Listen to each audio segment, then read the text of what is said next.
Okay, hello everyone. Welcome. My name is Halia. For those who don't know me, I am a Golden I-10 card holder, and I have been with Arch and Evo for 4.5 years, officially 4.5 years now. And I also have been going to Disneyland since before I could even speak. Well, I was still in diapers. That is my home park, as Disney lovers like to call it, right? That is my home park. I have grown up going to Disney my entire life. And I have been a pass holder for most of my life as well, I want to say. Yeah, around there. I also have had many family friends that work at Disneyland throughout the years. My girlfriend, who is also now my business partner as well, used to work there when we were first dating. So I am very knowledgeable about Disneyland in California specifically, and really everything that has to be about that. Okay. So I wanted to get on here today, you guys, and share that information with you guys, or at least the basics of it with you guys, because I feel like a lot of trainings that you guys see when it comes to Disney or you guys can research are mostly focused on Disney World in Florida, and rightfully so, because it is much bigger than Disneyland and it is a very huge tourist attraction. But Disneyland deserves its own little spotlight too. So I thought I would be here to give that spotlight to you guys. So we're going to be covering the Disneyland parks today. There are two parks in Disneyland. We're going to break them down with downtown Disney as well, which if you're familiar with Disney World, that's more kind of like the Disney Springs area. And then we're going to be going over the hotels around there, the lightning lanes, dining, the booking processes, all of the different things, so that way you guys can then confidently start serving your clients who are interested in Disneyland, okay? So like I said, we're going to go over Disneyland Park, Disney California Adventure Park. Those will be two parks. Downtown Disney, which is the shopping, dining, and entertainment area. Ticket types, Lightning Lane passes, dining options. Now, Lightning Lane passes, they're pretty much the same as Disney World, but they work a little bit differently at Disneyland than they do at Disney World. Dining options, hotels and accommodations, and then again, those booking processes, okay? Um, Now, the first thing we want to go over is Disneyland Park itself. Okay, this is the very first and the original park that Walt Disney created. It was opened in 1955, and I could be wrong. I'm not wrong, right? That's the only park that he walked in through himself, right? I'm not wrong. It's the only park that Walt actually walked through himself and helped fully design and do everything himself. So it has 8 themed lands, and each land has again a different theme. That it's all of the decorations and rides and foods are all going to be designed within that theme. Okay. The first one we're going to go over is Main Street USA. This is when you are first walking into the park. It is what you see. And then Main Street opens up into a few different ways that you guys can go. So, like you're walking this way, you can go right towards Tomorrowland and Toontown, and then Fantasyland kind of go around, or you can go left to Frontierland, Adventureland, things like that. Okay. So Main Street USA is the very beginning. That is the grand entrance. There's a bunch of restaurants there. There's shops there. The main Disney shop, which is called, what is it called? The one on the corner. The one on the corner. The shop, the main one on the left-hand side. It starts with a yeah, euphorium. I was like, it starts with the E, euphorium. Sometimes you guys also, if I ever say something where it's like that doesn't make sense, it's probably because I have my own names for things too, growing up there with so I might call something weird. If it doesn't make sense to you guys, you're like, what the heck is that? Please don't hesitate to ask me, okay? Because I will figure out the real name for it and give it to you guys, all right? But it has the main Disney shop like the Euphorium and a bunch of different shops as well. There's also the little firehouse there, and that is where City Hall is as well. Okay. Then it opens up straight ahead is going to be the Sleeping Beauty Castle. Then behind that is Fantasyland. You have to the right, and if you guys are walking through, you have Tomorrowland, which is all about like the future. That's where you're going to find Space Mountain, Buzz Lightyear, Finding Nemo, some sci-fi futuristic stuff. Um, I already said Space Mountain. Space Mountain is over there. They have like some sort of theater over there too. And then you can kind of go all the way around towards starting heading towards again Fantasyland and Toontown. Then you're gonna hit Galaxy's Edge, which is that whole Star Wars design thing, Star Wars designed land. Then you'll hit Frontierland, Adventureland, New Orleans Square, where you'll find a bunch of different things like pirates in New Orleans or in New Orleans Square. You'll find Thunder Mountain, if you guys are familiar with that in Frontierland. Adventureland is where you'll find Jungle Cruise and Indiana Jones. There's again a bunch of different stuff. Okay. So those are the main lands that you'll find in Disneyland. Okay. It does take, I would say, probably the whole day to get through everything. And I often like to give my clients a little bit more time than what they would think it takes. Is this not going on anymore? One second, you guys. Oh no, it is. Okay. So I like to, and we'll get into this a little bit, but I like to tell my clients to save a little bit of time, right? Oftentimes people think that they can get through Disneyland really quickly, but they'll find themselves missing things because there is so much. So I like to tell my clients ahead of time of all the things that they can experience and try to save a little bit of time for that, right? Then we have there we go. Then we have Disney California Adventure Park. Okay, this opened up in 2001. The main attractions here that you guys are probably going to see all over social media are going to be Avengers Campus. Now, this just opened up within the last few years. So you'll find Avengers Campus here. San Francisco Square is a very big photo op place as well. Pixar Pier is a very big photo op place as well. Buena Vista Street, just similar to Main Street USA in Disneyland, Buena Vista Street is where you were first walking into, okay? California Adventure was mostly designed, obviously, about California, but it was starting in Burbank where the Walt Disney what is it called? Studios are. Okay. So Buena Vista Street is a street in Burbank, California. This celebrates, like I said, the magic of California through different thrill rides. This is where you'll find all things Pixar and some more immersive lands here too. So you also have Hollywood Land where you can go through like kind of set in like movie theater or movie studios kind of vibes, right? You'll find Monsters Inc. there, which this is going away soon. They have a Disney Junior dance party for kids there. It's super cute. And then a bunch of different decorations as well that are all Hollywood themed. Like I said, we have Avengers Campus, you have Cars Land, so you're literally walking into the movie of Cars. It's very cool. You'll have Radiator Springs there, Mayor's Junkyard Jamboree. I love that one. They also have Luigi's. They have a bunch of different Cars themed rides there as well. Then you're gonna go into San Francisco Square. This is all kind of if you guys have seen Baymax, it's that type of theme. Then you have Pixar Pier. This is where you'll find most of the Pixar characters. Grizzly Peak and Paradise Gardens Park are kind of on the opposite side as well. You'll find a bunch of different stuff there. I do know that they are working on the Coco Land, right? That's going to be by Monsters. Yeah. So they're working on Coco Land, or whatever they end up calling it, but a Coco themed land. And like I said, Monsters is going away. So where Hollywood Land is where that will be starting to be built out soon. Okay. Is it that or Avatar? So then Coco, I think, is the other. Coco must be where they're having the construction behind Avengers. Yeah. So they're also working on an Avatar land and Coco themed land. They're having construction right now behind Avengers Campus before you go into Cars Land. So either that one or by Monsters is going to be either Coco or Avatar. So you guys can stay tuned for that. That will be, I don't know when they're going to announce that. They just started the construction recently. So hopefully they'll be coming out with some more information about that. But do you guys have any questions so far between the two parks, Disneyland and Disney California?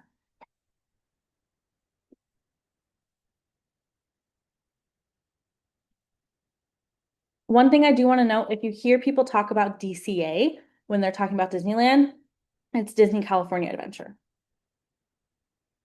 No questions? We're good. Okay.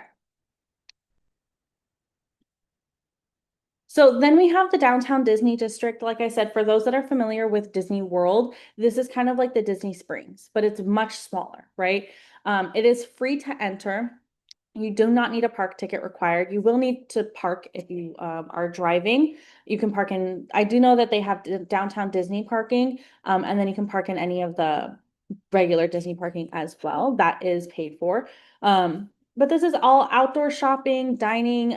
There's live entertainment going on all the time. There's live music.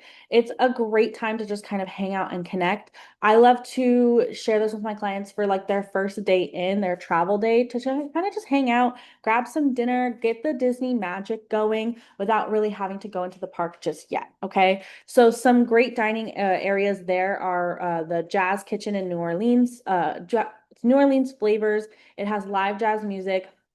It's absolutely beautiful and it's so much fun. You also have Splitsville, which is going to be bowling, and then it also has different various food types too. You have Tortilla Joe's, which is, oh no, they actually just closed that. I have to take that out. They actually just removed that. And they have some other dining areas as well too. They also have a burger place. They have Naples for Italian. They have another Italian place. They have a ton of different foods as well, and then ice cream shops too, and then different shopping experiences as well. They have the World of Disney, which is the largest Disney store there. That's going to be in downtown. They also have a Lego store, pin traders. They have Star Wars themed stores. There's like a Sephora there. There's like a surf kind of store there. What is it called? It's like I don't remember the name of it, but it's like a well-known store. They have a bunch of different shopping stuff there. Basically, we're gonna put that, okay? What is it? They have a Pandora. They have a Crocs there? Oh, they have a Crocs there. I haven't paid attention to that. They have a Jamba Juice. There's a bunch of different stuff there, you guys. Um, and like I said, they have live entertainment as well. Okay. So this is, like I said, going to be a great area for people to kind of unwind, maybe grab some dinner, have a little bit of that Disney magic without entering the park just yet.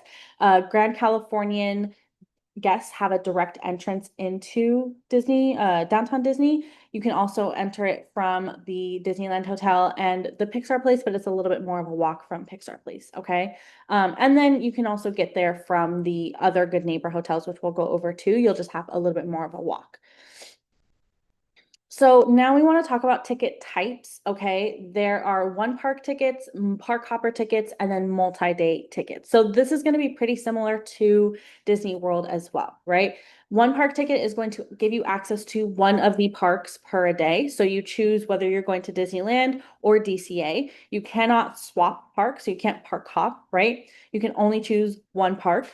This is definitely going to be a good option for, budget friendly, or if they're really just wanting to experience one park, then they don't really care about the other, then you just do one, right? It's going to be better for the short visits as well, or first timers. And then you can always upgrade to a park hopper if they want to, okay?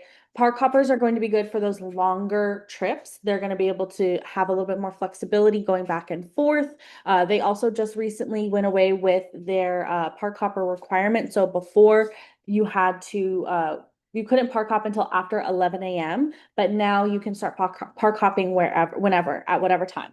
The only restriction they have on that is if you, let's say you walk into Disneyland and you turn around and walk into DCA, they won't let you in. You'll have to speak to a manager of one of the cast members in order to be let in. They do have a 15-minute rule in between the parks. So as long as you're in Disneyland and you've been in Disneyland for at least 15 minutes when you scan in, you can park hop to DCA and so on and so forth. Okay. So vice versa. Um, I really love park hopping because you can maximize on lightning lanes for the multi-pass and the premier pass, which we'll get into that in a second as well. But again, it's ideal for multi-day trips. It's really great for returning visitors or guests with multiple days, right? 2+ days, I would say. And then if you're wanting to use those lightning lanes, you can use them on both parks, but you need a park hopper ticket. If you only have a one park ticket, you won't be able to reserve lightning lanes for the other park, okay? Which I think is kind of self-explanatory, but we want to make sure we say that anyways. And then we have multi-day tickets. These are good for if someone's going for more than 2 days, right? They have a special package discount where you can get them for multi-days. You can go 2, 3, 4, 5 day ticket options. The price per day is going to decrease with the more days that they go. And you can add park hoppers on to any multi-day ticket, okay? Again, it's valid for consecutive days. You do have to have, you guys, when you are at Disneyland, you do have to have park reservations, okay? They have not gotten rid of that just yet. I am crossing my fingers and hoping that is next on the list, but they have not gotten rid of that. So as soon as you purchase your tickets, you then have to go and create those park reservations, okay? So make those park reservations. They do make it pretty simple. You just are able to click a link and make a reservation and select your day. There should never really be any days where you're not able to reserve them as long as you're doing it in advance. If you do it last minute, then you may run into that issue of the park reservations not being available. That means you cannot get into the park that day, okay? This is going to be best for families, first-time visitors wanting the whole experience, and it is definitely the most popular option for people who are coming in out of state, out of the country. And this is what I always suggest for my first time families. Okay. I tell them a minimum of a 3-day park hopper is going to give them the best value and give them the whole experience without feeling super rushed. Okay. I like to say 3 to 4 days, 3 days minimum, 4 days maximum. Anything after that starts to feel a little repetitive and just too much, right? So 3 to 4 days is where I find people have that sweet spot where they feel like they got everything done. They did not feel like they were rushed, and they also didn't feel like it was too much at the same time, right? Can you go back and forth? Yes, you can with a park hopper ticket. You can go from Disneyland to DCA and vice versa with a park hopper ticket. Does anybody else have any questions about the ticket option so far?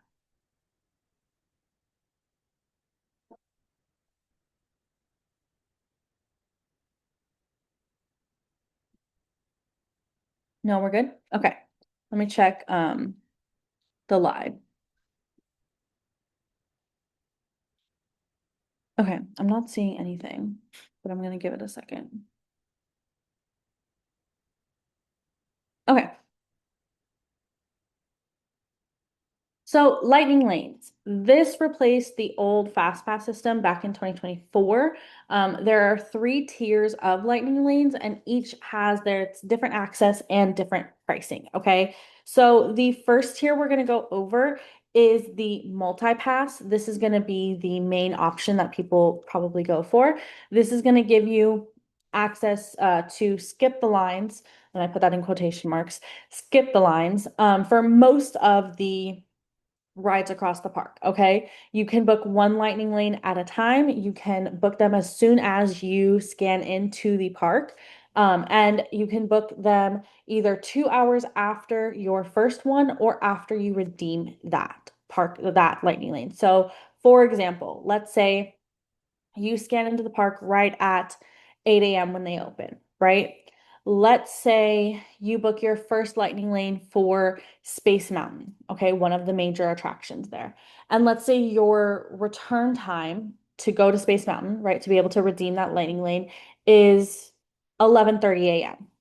That means at 10 a.m., 2 hours after you've booked your first lightning lane from 8 a.m., right? At 10 a.m., you can book another lightning lane, or if it's before that 2 hours, you can redeem that lightning lane at your redemption time and then book another one after. Okay. Does that make sense to everybody? If that's confusing, let me know. I do have a quick little video where I kind of walk through that, I believe on my TikTok, so I can send that to you guys. Um, but I want to make sure that that makes sense.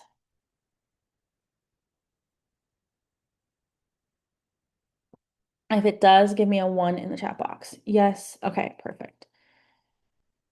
Does it not make sense to anybody? Yes, the lightning lane system is a little bit different than Disney World for sure. Okay.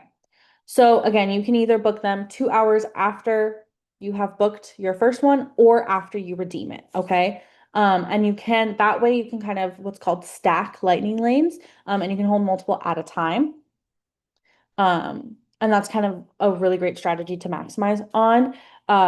Like I said, I can send you guys, the link to, I think I have either a TikTok or a little YouTube short. I believe it's a TikTok on it.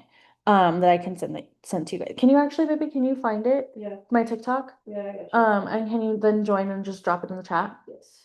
I'm gonna have my girlfriend do that so that way I can keep doing this, okay? Um, but not all of the rides are available on the multi-pass. Most of them are though, okay? And you can add this on as a ticket when you guys are booking Disneyland. I don't believe you can do that with Disney World, or you can purchase it as soon as you scan into the park, okay?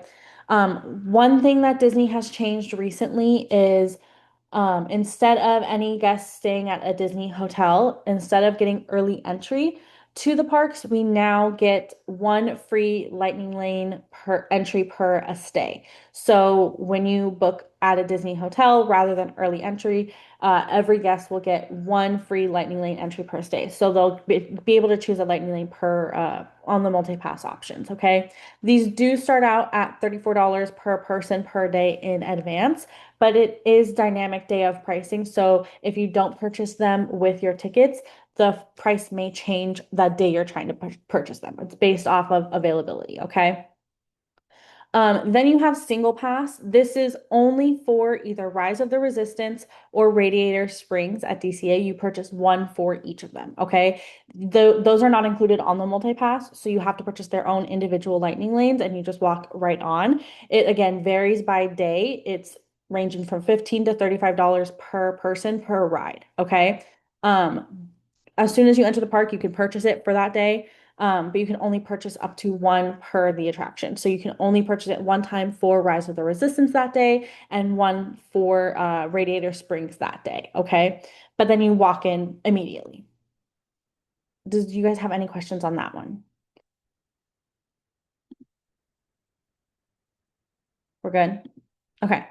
Then we have the new Premier Pass, and I say new because it has been less than a year since they did this. This is starting at about $300 to $400 per person. Again, it's based off of the day, the availability for that day, and the availability is very, very limited. Okay. However, this gives you full access to all of the lightning lanes at any time. You don't have to you don't have to have a return time. You just, as soon as you purchase it, you can go to any ride you want and walk right on.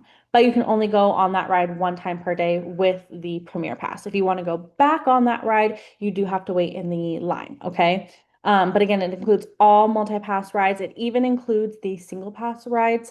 And it's going to be best for VIP guests who maybe don't have a lot of time and really just want that elevated luxury experience. This is what I would go ahead and get for them, okay? You can purchase this up to 7 days in advance at 7 a.m. Pacific Standard Time, okay? So if your clients are wanting that Premier Pass, I would definitely set an alarm for either them to purchase it or you to purchase it for them, okay? Well, not like your own money, but like you to handle that booking for them, okay?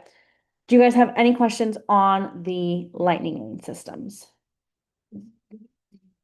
Where I'm writing? Yeah.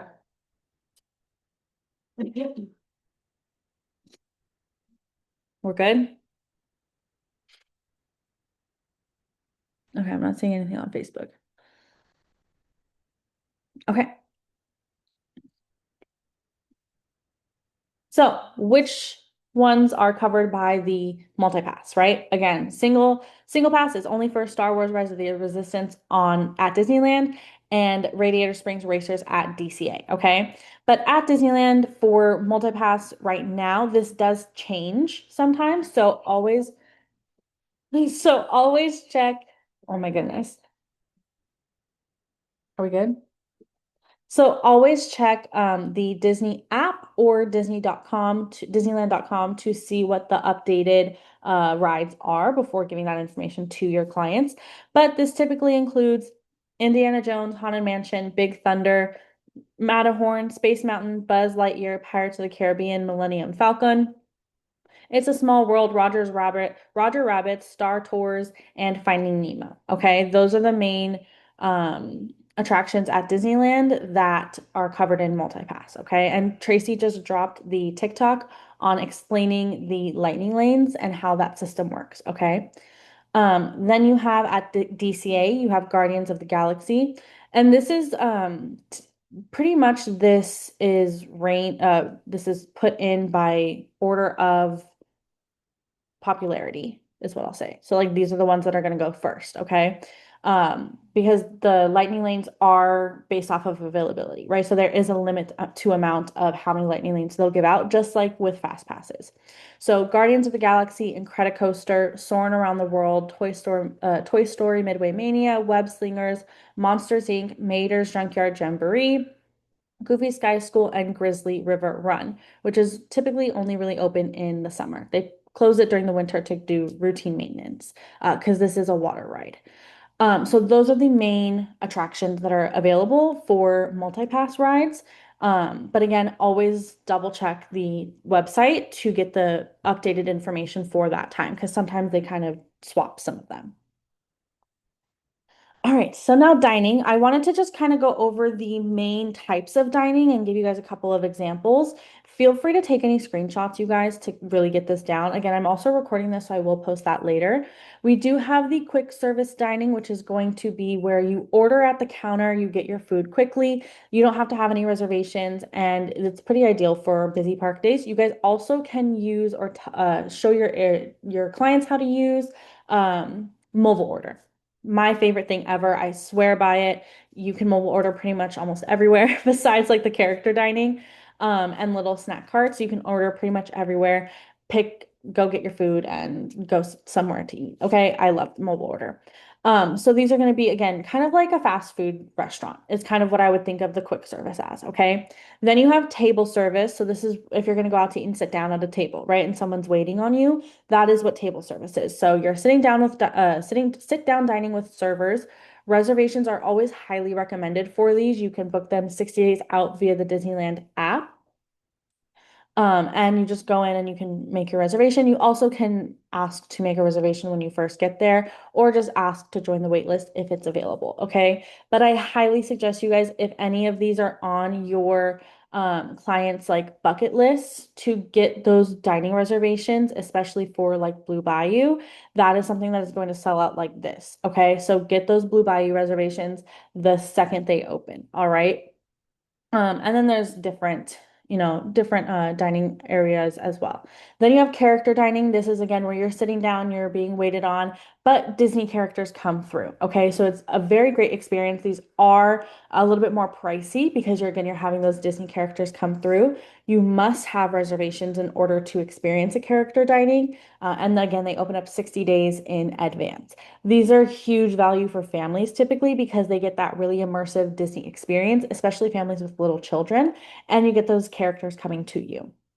Then they have snacks and treats.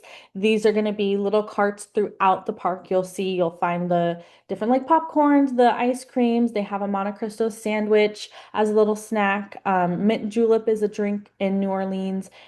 I've heard it's very good. I'm not a big fan of it, but it's very good for most people. You have your Dole Whip, which is a little cart on your way into Adventureland.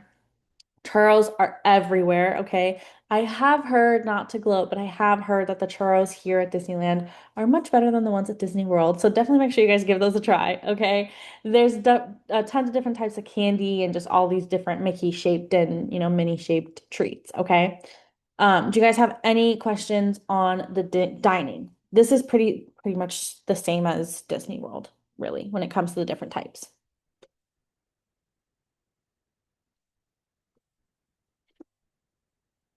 We're good? Okay.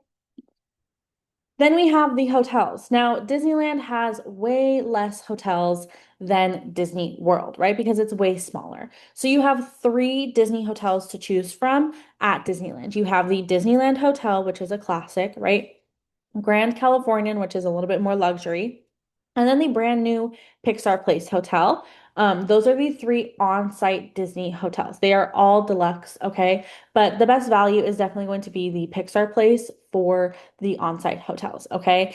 Disneyland does have villas as well for the Vacation Club members. And then the Grand Californian is going to be the most deluxe there, okay? It's definitely the most upscale. They're all around the downtown Disney area. And the Grand Californian does have its own entrance into DCA and downtown Disney. Disneyland, you can enter through either downtown Disney, you can walk through, you can take the monorail into Disneyland Park, and then Pixar Place, same thing as Disneyland entrances, right? You can walk through downtown Disney, or you can walk through and get to the monorail and take that into Disneyland Park. Okay. Do you guys have any questions on this? I'm not going to really go too deep into um, each hotel because that could be its own training, its own training. But those are the different on-site hotel options. Okay. Then we have the Good Neighbor hotels, which are Disney approved properties. So these are properties that are not owned by Disney, but they are Disney approved, meaning Disney has put their stamp of approval as places to stay. Okay, so they are designated for Disneyland. They are sometimes or mostly decorated with Disney stuff, but other people can stay there too, right? It's not only for Disneyland stuff. It's over 50 properties in the whole Anaheim area. Typically about a 4 to 10 minute walk around them. And they can sell Disney tickets as part of the packages as well. They have the Anaheim Rapid Transit, which is a bus service from the hotels to Disneyland. Oftentimes they include free breakfast, so it's definitely a better value for it's a better bang for your buck, right? There's definitely parking, pools, different activities, things like that. They're oftentimes pretty much all of them are way less expensive than the Disneyland hotels, okay?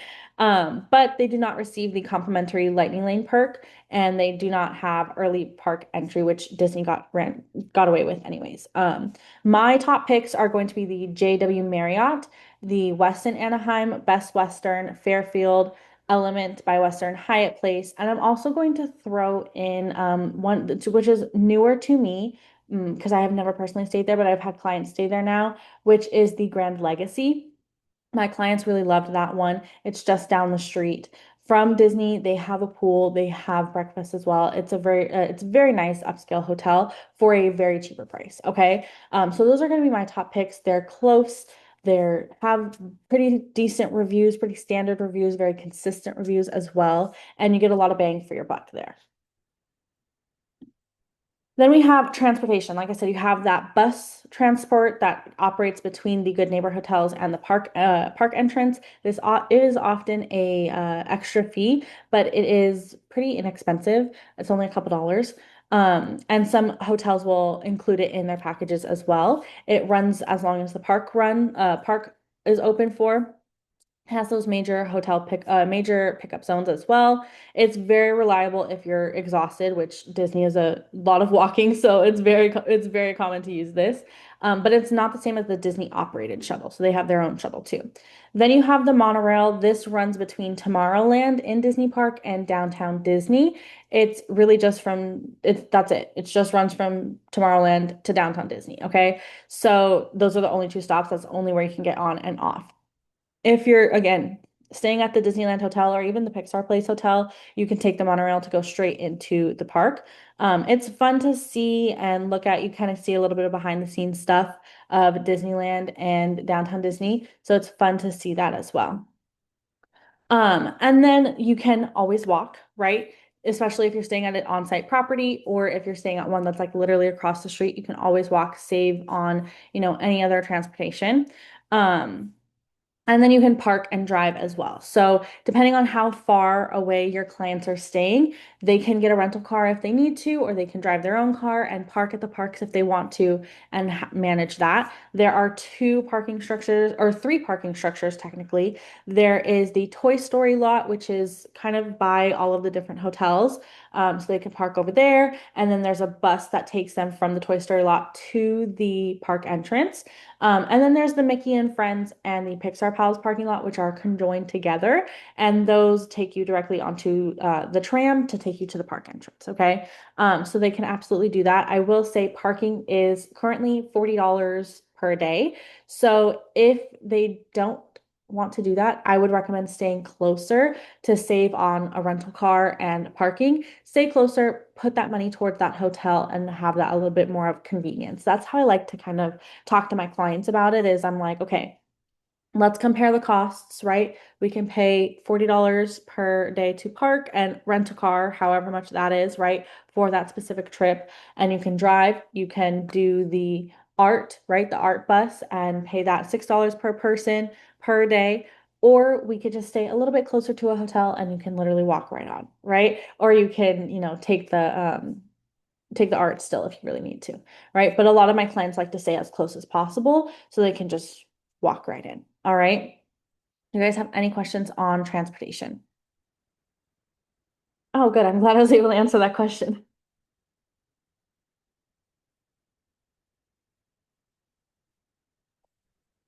Okay. Now, where can you book, which is probably going to be the best the best question to be able to answer. You can book directly, obviously, through the Disney Travel Agents portal. You do have to be a travel agent with Archer for 60 days before you can access that portal. So if you get a Disney inquiry in the meantime, you can check price agencies.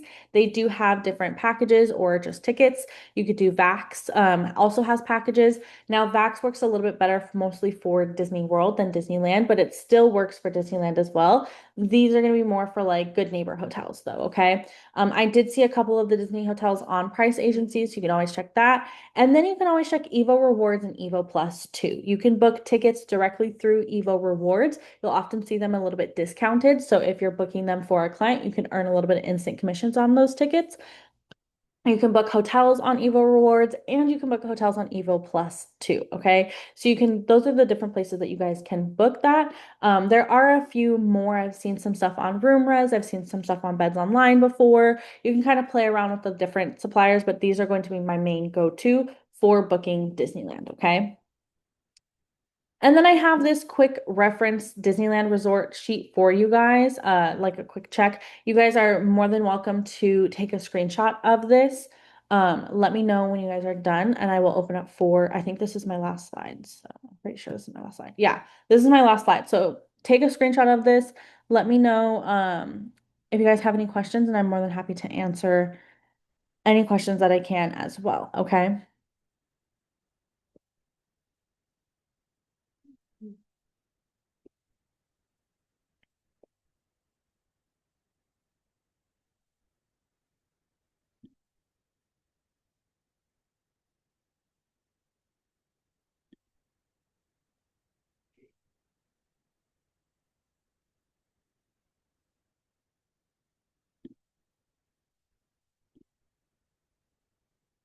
Okay. Do we have any questions, anybody?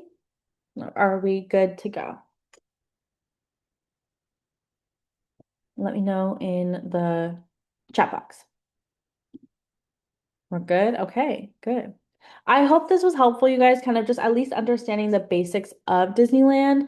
If you guys want a more in-depth training on the parks or any of the stuff that we went over today, let me know and I can definitely work on putting something together for you guys. So that way you guys can be, Disneyland experts if you want to. I'm more than happy to help with any of that. Like I said, we go all the time.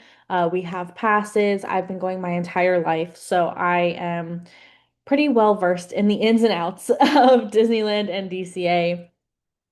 And I'm constantly seeing all of the different changes and everything too. Oh, I did not go over that, Noah. That's a great question. Best way to get from airport to parks. So it depends on which airport you're flying into or your clients are flying into. I would definitely suggest for your clients to fly into John Wayne, that's the John Wayne, John Wayne Airport. That is going to be one of the closest airports to Disneyland, and then you can just Uber from there. That is going to be the easiest way. If you're flying into LAX, just know that LAX is pretty far from Anaheim, you guys. I would say it's minimum, and I would say an hour. I would say minimum an hour just because LA does always have traffic. So it's gonna be minimum an hour and it's gonna be a pretty pricey Uber ride. Okay. John Wayne is a little bit more expensive airport to fly into. So I have seen prices a little bit more pricey, but it does make up for the Uber price that you would be paying from LAX to Anaheim. Okay. Another airport you guys can tell your clients to fly into or have your clients fly into is the Long Beach Airport. That's also going to be a better drive than LAX, but it is a little bit further away. So John Wayne is going to be the closest one. but Uber is going to be my best suggestion. Alrighty. Any other questions?